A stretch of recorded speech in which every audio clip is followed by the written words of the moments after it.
Hello बेटा इससे पहले क्लासेस में हमने वैलेंशियल इलेक्ट्रॉन पेयर रिपल्सन थ्योरी की बात कर ली थी। ठीक है, मैंने इससे ठीक पहली क्लास में तुम्हें लोन पेयर और बॉन्ड पेयर के साथ में जो स्ट्रक्चर बन रहे हैं, जो ज्योमेट्री बन रही है, उसके बारे में भी कहानी बता दी थी। ठीक है, उसमें जो सबसे ज़्यादा इंपॉर्टेंट पार्ट आता है तुम्हारा लास्ट के जो आते हैं ट्राइगोनल बाई पिरामिडल, ऑक्टाहेड्रल और बाकी के जो पीछे का है पेंटागोनल बाई पिरामिडल, वहाँ काफ़ी ज़्यादा इंपॉर्टेंट है कि कब लोन पेयर की एंट्री के साथ उसका शेप क्या होगा।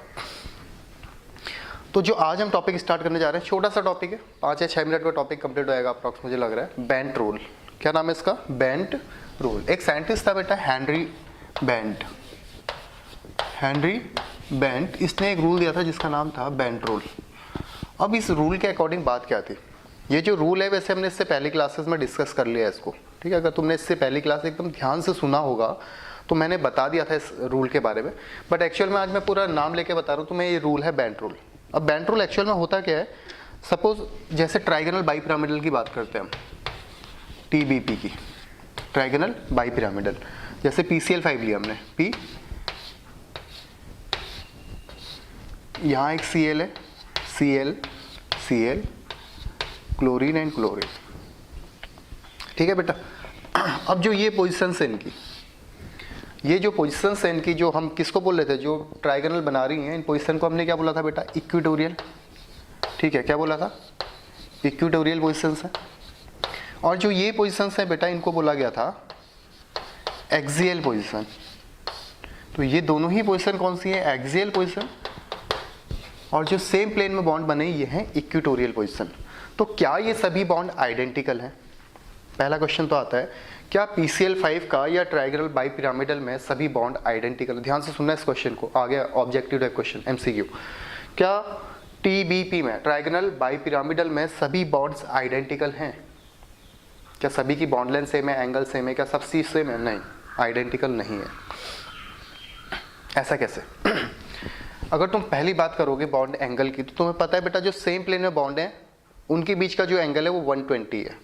ठीक है, और जो चेंज कर रहे हैं प्लेन, जो ऊपर बॉन्ड है ये हर किसी के साथ 90 का एंगल बना रहा है, जो नीचे बॉन्ड है ये हर किसी के साथ 90 का एंगल बना रहा है। ठीक है, तो मैं क्या बोल रहा हूँ, ये बॉन्ड आइडेंटिकल नहीं होते, इनकी लेंथ अलग अलग रहती है, इनका जो बॉन्ड एंगल है वो चेंज रहता है। अब अगर मैं लेंथ की बात करूँ बेटा, अगर तुमसे पूछा गया PCl5 का हाइब्रिडाइजेशन बताओ, PCl5 का हाइब्रिडाइजेशन, ठीक है, तो तुम्हें पता है PCl5 का हाइब्रिडाइजेशन क्या निकालोगे? 1 2 3 4 5 बॉन्ड है, 5 बॉन्ड का मतलब क्या हो गया? sp3d, यही हो गया। PCl5 का अगर हाइब्रिडाइजेशन निकालने जाओगे तो क्या होगा बेटा? sp3d। ठीक है, बट ट्राइगोनल बाई पिरामिडल में ट्राइगोनल बाई पिरामिडल में अगर पूछ लिया कि एक्सियल पोजीशन का हाइब्रिडाइजेशन क्या है और इक्वेटोरियल पोजीशन का हाइब्रिडाइजेशन क्या है, तो ध्यान से सुनना। जो इक्वेटोरियल है बेटा, इसका हाइब्रिडाइजेशन होता है sp2 और ये एक्सियल पोजीशन का हाइब्रिडाइजेशन होता है pd। ये ऐसे ब्रेक हो जाता है, मतलब sp3d को ब्रेक कर दिया किसमें? sp2 और pd में। टोटल हो गया, देखो बेटा, sp3d। समझ आई मैंने क्या बोला? ध्यान से सुनना। जो तुम्हारा ट्राइगोनल बाई पिरामिडल है, इसमें जो ये बॉन्ड लेंथ है, ठीक है, ये आइडेंटिकल नहीं होती है, बॉन्ड लेंथ चेंज होती है, एक बात। दूसरी बात, जो एक्सियल पोजीशन है इसको pd में ब्रेक किया गया और जो इक्वेटोरियल पोजीशन है इसको sp2 में ब्रेक किया गया। ठीक है, जो मोर इलेक्ट्रोनेगेटिव एलिमेंट है वो कहाँ रहेंगे? हमेशा एक्सियल पोजीशन में रहेंगे। ये मैंने कल की क्लास में तुम्हें बताया था। मोर electronegative element always exist in axial position, और जो लोन पेयर है वो हमेशा एग्जिस्ट करेंगे इन इक्वेटोरियल पोजीशंस पे। ठीक है, अब ऐसा क्यों? ये हमारे कहने से नहीं हुआ। ठीक है, इससे बेंट ने काम किया था और इसको एक्सप्लेन किया था पूरा, देखना ध्यान से। इसने एक फॉर्मूला दिया था बेटा,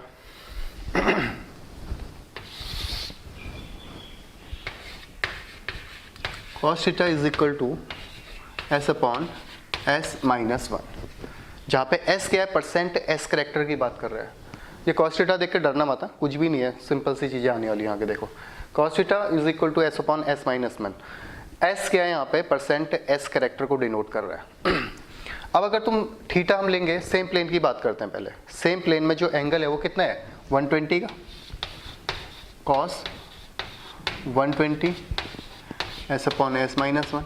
cos 120 की वैल्यू कितनी होती है बेटा? -1/2 S upon S minus one, cross में जाएगा, ठीक है, क्रॉस मल्टीप्लाई जब करोगे क्या जाएगा, 1 minus S is equal to 2s, सही है। तो ये कितना हो गया, ये जो s की वैल्यू है 1/3 आ गई, मतलब 33%। ये बात समझ आई क्या बोला मैंने, ये क्या करा, बेंट ने एक फॉर्मूला दिया cos theta is equal to S upon S minus one, ठीक है, जहाँ पे s क्या डिनोट कर रहा है, परसेंट s कैरेक्टर को, और थीटा क्या है, ये एंगल है बीच के। तो जब हम सेम प्लेन की बात कर रहे हैं, जब हम इक्वेटोरियल की बात कर रहे हैं, तो वहाँ पे एंगल कितना था, 120 था, और 120 की वैल्यू क्या होती है, -1/2। तो जब इसको पूरा सॉल्व करोगे तो s जो परसेंट s कैरेक्टर है निकला 1/3, मतलब 33%। परसेंट s कैरेक्टर कितना निकला, 33%। दूसरे केस में अगर हम देखेंगे, cos theta s upon S minus one, ठीक है। अब जब एक्सियल पोजीशन की बात करोगे, वहां पे एंगल कितना था बेटा, 90 का, cos 90 की वैल्यू क्या होती है, 0, तो s क्या आ गया तुम्हारा, 0 आ गया। मतलब जब हम बात कर रहे थे इक्वेटोरियल पोजीशन की, ये कुछ भी नहीं है, इस पर ज़्यादा कंफ्यूज मत हो ना, ध्यान से समझ लो इसको। अगर नीट के बच्चे ऐसा मत समझना है cos थीटा क्या लिख दिया, कुछ भी नहीं है, ध्यान समझ लो। cos थीटा की वैल्यू तुम्हें दे दी गई है 120, कहाँ से दी गई है, क्योंकि इसके बीच में 120 का एंगल है। बहुत से बच्चों के दिमाग में क्वेश्चन आएगा कि 120 ही क्यों लिया, क्योंकि बेटा तुम्हें पता है ये इक्वेटोरियल पोजीशन में जो एंगल बन रहे हैं ये कितने के बनते हैं, 120 के बनते हैं, ठीक है। 90 क्यों लिया, क्योंकि ये जो एक्सियल पोजीशन है ये कितने का एंगल बनाती है, 90 का। तो 120 ये वैल्यू निकली तुम्हारी 33%, किस केस में, इक्वेटोरियल के केस में, और एक्सियल के केस में क्या निकली 0, सॉरी, ठीक है। अब परसेंट एस कैरेक्टर हमने एक बार पढ़ा था बेटा, अगर तुम्हें थोड़ा सा भी याद होगा, एस पी में परसेंट एस कैरेक्टर कितना रहता है, 50%, इलेक्ट्रोनेगेटिविटी के केस में पढ़ा था। sp2 के केस में कितना रहेगा, 33%, और sp3 के केस में कितना रहता है बेटा, 25%। एक बार पुराने नोट्स पलट के देख लेना, ये लिखा होगा कहीं ना कहीं। sp में परसेंट एस कैरेक्टर कितना होगा, 50, sp2 में होगा 33, और sp3 में होगा 25, सही है। तो 33% हमारा कहाँ निकला था, इक्वेटोरियल पोजीशन पे। इसलिए ये जो इक्वेटोरियल पोजीशन से हैं, इसका हाइब्रिडेशन क्या हुआ, sp2। समझ आ रही बात है। एक्सियल पोजीशन, इसका अगर sp2 है, जो हमारे पास पूरा हाइब्रिडेशन क्या था, sp3d, इसमें से एक क्या निकाल दिया हमने, sp2 निकाल दिया। तो अब हमारे पास क्या बचा है, एक p बचा है, एक d बचा है, p और d, ये किसका हो जाएगा, एक्सियल पोजीशन का। क्लियर है बात, समझ पाए। एक बार इसको नोट करो, फिर पूरा एक्सप्लेन करता हूँ वापस से। एक बार इसको पूरा नोट कर लो, वीडियो पॉज करो वहाँ पे और इसको पूरा नोट कर लो, हो गया, ठीक है।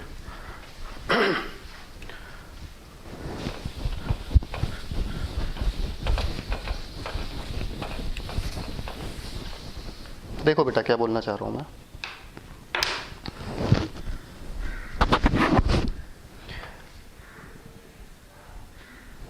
जैसे ये हमारे पास P 1 2 3 4 5, यहाँ Cl है, यहाँ Cl है, यहाँ Cl है, Cl और Cl, ठीक है। अब तुम्हें बार बार बताने की जरूरत नहीं कि ये इक्वेटोरियल पोजीशंस है, और इसका जो हाइब्रिडाइजेशन निकला था वो क्या था बेटा, sp2, और इसका क्या निकला था, pd। मतलब sp3d को हमने ब्रेक कर दिया है sp2 और pd में, ठीक है। तो परसेंट एस कैरेक्टर कहाँ ज़्यादा है बेटा, इक्वेटोरियल या एक्सियल। अगर हम परसेंट एस कैरेक्टर की बात करेंगे तो इक्वेटोरियल में ज़्यादा है कि किस में ज़्यादा है, एक्सियल में ज़्यादा है। तो तुम्हें पता है परसेंट एस कैरेक्टर किस में दिख रहा है ज़्यादा, इक्वेटोरियल पोजीशंस पे। तो पहला क्वेश्चन तो यहाँ पे बनता है, अगर तुम कंपेयर करने जाते हो परसेंट एस कैरेक्टर, ठीक है, परसेंट एस कैरेक्टर किस में ज़्यादा होगा, पहला क्वेश्चन है। यहाँ पे दे दिया तुम्हें, एक्सियल से ज़्यादा होगा किसमें, इक्वेटोरियल में, सही है। परसेंट एस कैरेक्टर किस में ज़्यादा होगा बेटा, इक्वेटोरियल में। पहला क्वेश्चन। दूसरा, percent S character directly proportional होता है इलेक्ट्रो नेगेटिविटी के। ठीक है, जहाँ पे परसेंट एस कैरेक्टर ज़्यादा होगा वहाँ पे इलेक्ट्रोनेगेटिविटी ज़्यादा होगी। क्यों? क्योंकि एस इलेक्ट्रॉन्स को सबसे ज़्यादा अट्रैक्ट करता है। एक केस में हमने पढ़ा था जब हम वाला क्वेश्चन कर रहे थे, C single bond C single bond C single bond C double bond C. ठीक है, तो वहाँ पे हमने पढ़ा था जहाँ पे परसेंट एस कैरेक्टर जितना ज़्यादा होगा उसकी इलेक्ट्रोनेगेटिविटी उतनी ज़्यादा होगी। तो परसेंट एस कैरेक्टर क्या होता है? डायरेक्टली प्रोपोर्शनल होता है इलेक्ट्रोनेगेटिविटी के। But percent S character inversely proportional होता है बेटा बॉन्ड लेंथ के। बॉन्ड लेंथ के क्या होता है? इनवर्सली प्रोपोर्शनल होता है। तो ये तीन चीज हमारे पास यहां से निकल के आई। सबसे पहला ये बात तो समझ आ गई होगी कि इक्वेटोरियल का परसेंट एस कैरेक्टर ज्यादा है। ठीक है, दूसरी बात भी हमने बहुत बार पढ़ ली है, पीरियोडिक टेबल में भी हम डिस्कस कर रहे थे कि परसेंट एस कैरेक्टर जहां ज्यादा होगा वो इलेक्ट्रॉन्स को ज्यादा अट्रैक्ट करेगा, मतलब उसकी इलेक्ट्रोनेगेटिविटी ज्यादा है। बट ये टर्म नया है, जहां परसेंट एस कैरेक्टर ज्यादा उसकी बॉन्ड लेंथ कम। मतलब अगर इस केस में देखेंगे तो बॉन्ड लेंथ किसकी ज्यादा होगी, एक्सियल या इक्वेटोरियल? अगर यहीं पे कंपेयर कर लो तुम बॉन्ड लेंथ किसकी ज्यादा होगी? एक्सियल की ज्यादा होगी कंपेयर टू इक्वेटोरियल के। ठीक है, क्यों? एक्सियल की क्यों ज्यादा होगी? क्योंकि इसका परसेंट एस कैरेक्टर 0 है। जहां परसेंट एस कैरेक्टर ज्यादा होगा उसकी बॉन्ड लेंथ कम होगी, जहां परसेंट एस कैरेक्टर ज्यादा होगा उसकी बॉन्ड लेंथ कम होगी। तो इक्वेटोरियल की बॉन्ड लेंथ कम होती है कंपेयर टू एक्सियल के। ये छोटे छोटे से पॉइंट्स है बेटा, ये तुम्हें पता रहनी चाहिए। ठीक है, समझ आती बात है इतनी? क्लियर है इतनी बात? अब देखो, अब अगर हम PCl5 को अब अगर हम हीट करना स्टार्ट करते हैं, पहली बात तो समझ आ गई ना तुम्हें कि बॉन्ड आइडेंटिकल नहीं है, इसकी बॉन्ड लेंथ अलग अलग है। कौन सी बॉन्ड लेंथ ज्यादा है? एक्सियल की बॉन्ड लेंथ ज्यादा है, मतलब ये बॉन्ड लेंथ ज्यादा है। ठीक है, क्या बोल रहा हूं मैं? अगर ये ले रहा हूं मैं P Cl Cl और Cl Cl और Cl, अगर मैं इसको हीट करना स्टार्ट किया, मैंने इसको क्या करा? हीट करना स्टार्ट किया, तो सबसे पहले कौन से बॉन्ड टूटेंगे बेटा? सबसे पहले कौन से बॉन्ड टूटेंगे? जिसकी बॉन्ड लेंथ ज्यादा है वही बॉन्ड टूटेंगे। तो ये बॉन्ड ब्रेक होना स्टार्ट करेंगे, ये दोनों बॉन्ड। ठीक है, तो अगर हम PCl5 को हीट करते हैं, अगर हम PCl5 को हीट करते हैं तो किस में ब्रेक होगा? PCl3 और Cl2 में। किस में ब्रेक होगा? PCl3 प्लस Cl2 में। कहानी समझा दी मैंने तुम्हें। जैसे अगर इसको हीट करना स्टार्ट करोगे, जो पहले बॉन्ड है बेटा ये दोनों ब्रेक होंगे, ये ब्रेक होगा, ये ब्रेक होगा, मतलब क्या निकल जाएगा आंसर? Cl2। तो बचा हुआ क्या रहा हमारे पास? PCl3। ठीक है, ये बात लिख लेना, कहीं ध्यान से समझ लेना, इस बात को नोट कर लो इसको। क्लियर है इतनी बात? समझ आती है? समझ गया? ओके। अब इसमें लिख लो एक लाइन, मोर इलेक्ट्रोनेगेटिव एलिमेंट ऑलवेज एग्जिस्ट इन, वेरी वेरी इंपॉर्टेंट करके करना। पहला पॉइंट, दूसरा पॉइंट, तीसरा पॉइंट, चौथा पॉइंट, 4 पॉइंट ये होगा। और पांचवा वेरी वेरी इंपॉर्टेंट करके लिखना, यहाँ से क्वेश्चन सॉल्व होंगे तुम्हारे। More electronegative element always exist in axial position and lone pair exist in, या lone pair occupy always equatorial position. ठीक है, लोन पेयर हमेशा कहाँ पे रहेंगे? इक्वेटोरियल पोजिशन में रहेंगे। अब जैसे तुम्हारे पास आ गया बेटा PCl3F2, ये मैंने कल की क्लास में तुम्हें बताया था। तो क्या करोगे? सबसे पहले 1 2 3, यहाँ पे क्या रख दोगे? Cl। यहाँ Cl क्यों? क्योंकि एक्सियल पोजिशन में कौन रहने वाले बेटा? मोर इलेक्ट्रोनेगेटिव एलिमेंट रहने वाले हैं। ये हो गया इसका डायग्राम। ठीक है, तो PCl3F2 कुछ ऐसा दिखेगा। अब अगर इसको ब्रेक करोगे या इसको हीट करना स्टार्ट करते हो तो पहले कौन से ब्रेक होंगे? ये F निकल जाएगा और ये F निकल जाएगा। क्यों? क्योंकि इसकी बॉन्ड लेंथ ज़्यादा है। जिसकी बॉन्ड लेंथ ज़्यादा वो आसानी से ब्रेक होता है, उसकी बॉन्ड एनर्जी कम होती है। ठीक है बेटा, ये समझ आता है? ठीक है, और लोन पेयर हमेशा कहाँ एग्जिस्ट करते हैं? लोन पेयर हमेशा एग्जिस्ट करेंगे कहाँ? इक्वेटोरियल पोजिशंस पे। जैसे हमने कल भी बात करी थी एक बार, ये है, सपोज हमारे पास m कोई एलिमेंट है, या तो इलेक्ट्रोनेगेटिव एलिमेंट रहेगा, ठीक है, तो लोन पेयर यहाँ रह सकता है बेटा, यहाँ लोन पेयर रह सकता है, ठीक है, या m कोई एलिमेंट है, यहाँ लोन पेयर रह सकते हैं, ठीक है, या m कोई हमारे पास एलिमेंट है, यहाँ लोन पेयर रह सकते हैं। ये 3 केस बन सकते हैं लोन पेयर के, ठीक है। इसको क्या बोला था हमने, सीसॉ, इसको बोला था टी शेप, इसको बोला था लीनियर, ठीक है, सीसॉ, टी शेप और लीनियर।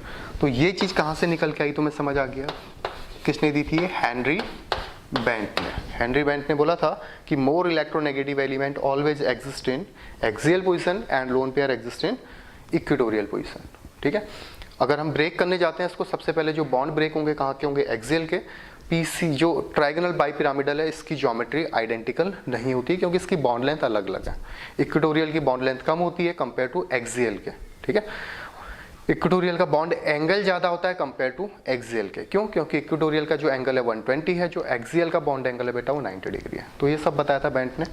तो इतनी सी छोटा सा टॉपिक है, मिलते हैं नेक्स्ट क्लास में ड्रैगोस रूल के साथ, ठीक है, बाय।